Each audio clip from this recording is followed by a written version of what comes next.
প্রতিটি খুনের পরেই বেশ কয়েকদিন জোরালো থাকে প্রতিবাদ আন্দোলন, তারপর এক সময় সব শুকছে যায়।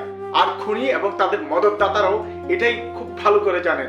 কয়েকদিন লাফালাফি চিল্লাচিল্লি হবে, তারপর আস্তে আস্তে সব ঠান্ডা হয়ে যাবে। কুল কুল কুল। তখন খুনিকে সহজে বেকসুর খালাস দিয়ে মুক্তি দিতে কোনো সমস্যা হবে না। অনেক তো রামিসা হত্যার লেখালেখি করলেন, বিচার চাই, মানববন্ধন ভিডিও বানাইলেন। কই কোন লাভটা হলো? হবে ওরা কোনো কালে।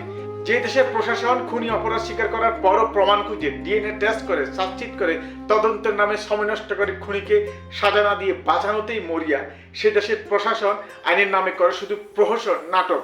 যতদিন আইন বিভাগ রাজনীতির রাহমুক্ত না হবে, ততদিন জনগণ নামক পশু পাখিগুলো ক্ষমতার আসনে থাকা রাজা মন্ত্রী তাদের উজির হোমরা সোমরাদের কাছে ইচ্ছে মাফিক যত্রতত্র শিকারে পরিণত হয়েছে, হবে। এটাই এই জাতির চির নির্ধারিত নিয়তি।